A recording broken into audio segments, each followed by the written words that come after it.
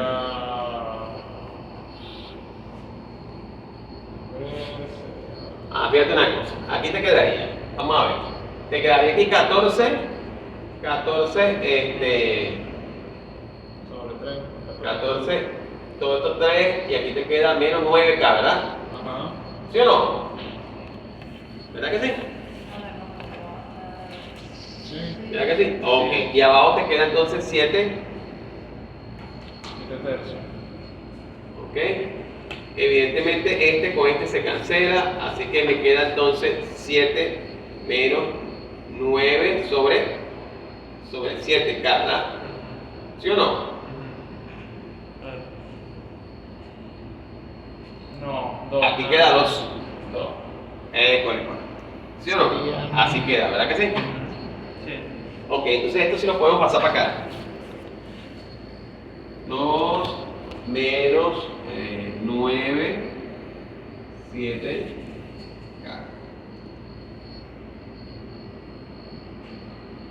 ok.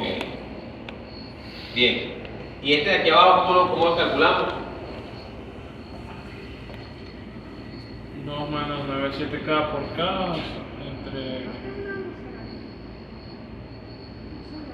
Queda acá, muchachos, ¿verdad? Ujú. Fíjate, sería este por este, menos este por este que es 0. Sobre esto, evidentemente te va a dar acá. Ujú. ¿Verdad que sí? Sí. Entonces, eso es básicamente lo que queda ahí, ¿no? Ahora bien, vamos a poner esto bien acá.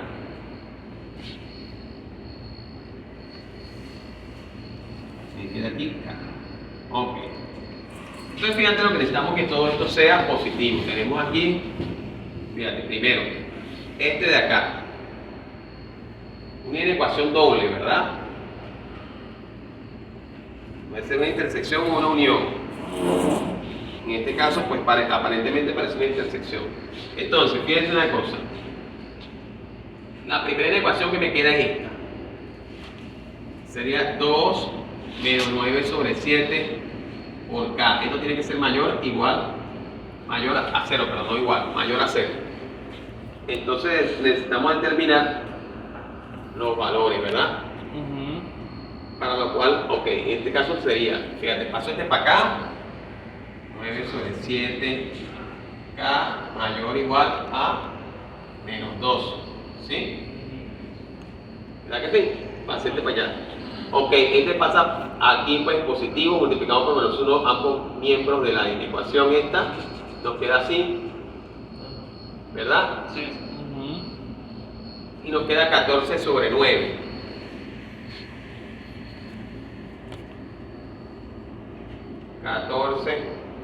Sobre 9, ¿verdad que sí? Ujú. Cierto.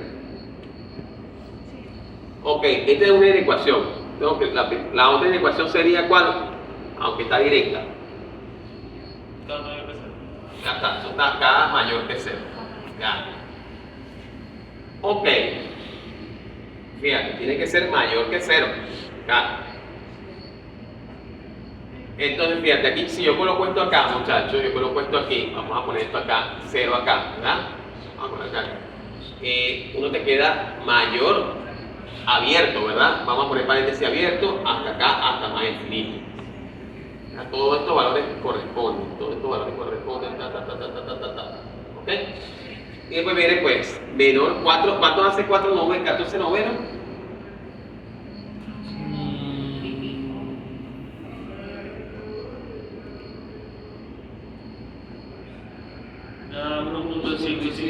1.55. Entonces aquí tenemos a 1, aquí tenemos 2. Vamos a suponer que estamos aquí en la mitad. Y aquí entonces tenemos rápido. ¿Okay? Hasta menos infinito. Aquí, menos infinito, ¿verdad? Entonces aquí agarramos ra. Y aquí tenemos entonces la intersección. Okay. La intersección iría entonces de dónde a dónde? Abierto a abierto, ¿no? Sí, puede ser. Entonces acá pertenece, fíjate, acá pertenece, ¿ok? Abierto de 0 hasta 14 colectas. 14 sobre 9, abierto. ¿Ok? Entonces ahí tienes claramente los valores. Fuera de estos te va a dar inestable. Ni siquiera hacen la prueba. ¿Ok? Fuera de esto le va a dar inestable. ¿Ya? Seguramente. Aquí en el libro daba así. Daba 0, menor o igual. Acá. Menor o igual. Menor. Sigo con menor o igual en la boca. Así. Es lo mismo. Sí, Es lo mismo. claro. ¿Ok? Entonces fíjate cómo preparamos en ecuaciones, hallamos la intersección, esa intersección básicamente nos da la respuesta. Entonces va a ser de 0 a 14 novenos. ¿Okay? Si nosotros usamos estos valores dentro, fíjate que no están incluidos los bordes, no están incluidos. ¿Ya? No están incluidos los bordes. Cualquiera de estos valores de este conjunto, evidentemente me va a dar un sistema estable. ¿Ya? Entonces, eso es algo que puedes hacer con el criterio de Rue, que no lo puedes hacer con la calculadora. No lo puedes hacer. Pero con el criterio de Rue lo puedes hacer. Y como no lo puedes hacer a menos que aplique el logaritmático de la raíz. Evidentemente. Sin embargo, con el problema del logaritmático de las raíces es el siguiente. El problema grande aquí viene siendo que si, por ejemplo, tienes que hacer todo ese método horroroso a pie, tienes que usar la computadora, y eso es lo que vamos a hacer. Después que hagamos esto, muchachos, ¿okay? Nosotros vamos a usar, aprender a usar la computadora, el logaritmático de las raíces para determinar valor de K, y lo bueno de eso es que lo vamos a hacer así. Vamos a simplemente a moverla acá, esta es. Y vamos a saber qué parte es estable, qué parte es inestable. Podemos incluso hasta determinar ese mismo rango si queremos. Eso es el método de las raíces, que es otro método que se utiliza para esto. ¿Okay? Pero con la computadora, no a pie. Definitivamente a pie yo no se lo recomiendo absolutamente a nadie. Horrible. Porque es definitivamente horrible. ¿Ok?